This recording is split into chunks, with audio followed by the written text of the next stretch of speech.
Welcome back. Before we continue, can I just play you what President Zuma had to say about Dr. Ambrosini's bill? I was touched to see the man I've known and worked with for more than 20 years in this condition. I've asked the Minister of Health to look into this matter. Well, at least they're looking into it, he tells us. Now, how do you respond, however, to the sort of various problematics that have been raised? Well, the issue of side effects, there aren't really any significant side effects to cannabis as compared to the alternatives, the opiates and the morphine. And I took it orally, the THC, and it got me stoned. I hated it.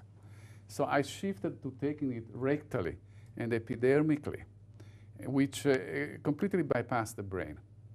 And it gave me healthy complexion, healthy appetite. Then I had to stop, and I had to move to opiates. So I can compare, and the opiates are killing me. So a drug that is available is not made available because of ill-conceived laws, and that is wrong.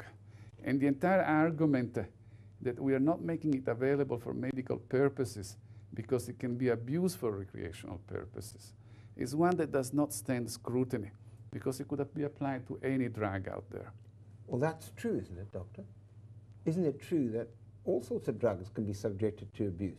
Oh, yes, absolutely. I mean, many of our drugs that are prescription. And if he's correct, and it can assist in ameliorating, or even more, people who have it otherwise described as a terminal illness, and surely, for goodness, we should embrace it. Absolutely, I agree fully with it, because there have been... So what's your anxiety? So then... No, I'm in support of that. My concern is, I'm not aware what the program was entirely about, but I would be very concerned for recreational purposes. Okay.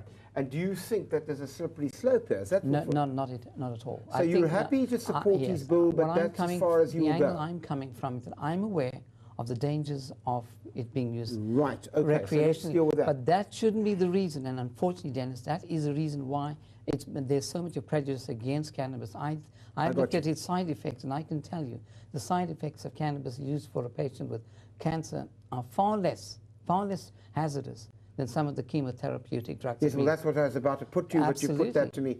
Okay. So now the question raises is that what's really worrying people? Right. I would say at this point in the discourse, I would say between Dr. Rapiti and Dr. Ambrosini are more or less on the same page. Yes, the point of departure happens between them and the South African National Cannabis Working Group. And what we think is that the problem here. The Medical Innovation Bill is absolutely revolutionary, and we welcome it. It's a step in the right direction, but we feel that it doesn't do enough. It excludes the possibility for regulating recreational cannabis, which is not rational, because recreational cannabis use will continue, even with a medical model. People will still continue to smoke. People will still continue to have the plants in their backyards. But you've got a real drug problem in this country of an extraordinary kind. Only have to go a few miles. I'm sure Dr. Pete, who works in those areas, and I know that well. But it's our contention. And look what it does. Can I interject? Well, let me set the assumption straight. There is a drug problem in this country. There's a drug problem with TIC and heroin and harder drugs. But cannabis has nothing to do with that. Cannabis is not a gateway drug to those other things. No study has ever demonstrated that. There are 3 million South Africans currently smoking cannabis, myself included, who have not moved on to harder drugs. Okay, yes, you want to respond. I'll give both of you a chance. Yes, please. Thank you. Marijuana has become the major obstacle in the war against drugs, in the real drugs. We have got statistics from the province of Gauteng. 99% of the arrests in respect of drugs are in respect of marijuana, because marijuana users are the soft targets, which means that law enforcement effort is not directed towards there where the problem is, which are the hard drugs. And I looked at marijuana. There are no real side effects of major problems. Nobody has died for an overdose of marijuana. And it is a vice. At best, it's a vice. You don't put in jail a folk because of a vice. It's a victimless crime. In Gauteng, the cost of law enforcement against marijuana alone is 284,000 million rands per year to arrest, to keep people in jail. And there are 2,070 people in jail in Gauteng alone. Multiply that by 9 provinces. I don't want to spend my tax money to put and keep these people in jail at the cost of prosecuting the robbers, the murderers, the rapists, because we are focusing on the soft targets, putting people in jail who are not criminals, and turning them into criminals by the time they leave jail. So at the cost of the war on marijuana, it's an unbearable social cost. You want to respond to that? Yes, firstly, I want to say that I definitely think that marijuana is the gateway drug. And you want to know where the study is? What's your evidence for that? I've done my own study. I've worked 5 years in a awaiting trial youth prison, and I've asked a specific question, because nobody conducts trials, Dennis, about this. Ask the question pointedly, what drug did you start on? And I asked this question. Every child that I've had, 90% of those children that are in this youth prison are in there for drug-related crimes, housebreaking. Do you have any sorry. Yeah. I've asked the question, what was your first drug, and cannabis?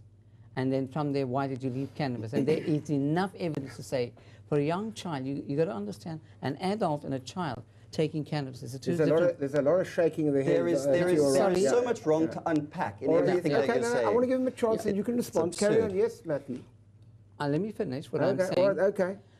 With children, what happens is, and I don't disagree with Ambrosini only that it's a safe drug. It is not a safe drug. We're using it as a last option situation where you've got terminal cancer. In medicine, you weigh. Why is it that a number of states in the United States of America disagree with you, and that there's a major movement now for the decriminalization of marijuana there on almost the same basis that Dr. Ambrosini suggested, that it's disastrous to put people in prison for this? No, that is right. I do not think, for that matter, I don't think you should even put people with TIC, because drug addiction is a disease. We do not know this by and large. We treat it as a criminal offense. You accept that, in fact, that we should decriminalize this? We should decriminalize it, but it doesn't mean that we should make it legal. It's lawful, it's correct to use it. What I'm saying is that there should be alternative modalities of treatment. Okay. And one of them is that they should be sent to support groups and not sent to jail. I've given you a minute. In that case, I would like to put a question to you. Sure. Can we accept that recreational cannabis use will continue even with a new dispensation that allows for medical-only marijuana? Can we accept that? Can I make another point then? Well, can we accept that? Well, don't allow me to accept what you want me to say, all right? I've been doing it for 15 years. Allow me to speak. Let him answer your question. First of all, I poo-poo the word recreation because it's being used incorrectly. It's being used as... how would you describe it? It's a drug like alcohol or anything else. You're taking it to feel nice. You're taking a medication. For me, recreation is going and doing some form of sport. Dennis, I would like to ask you a question. Sorry, you can ask whatever questions you like, but before we have to take a break, then you can ask your question. News that moves. ENCA.com.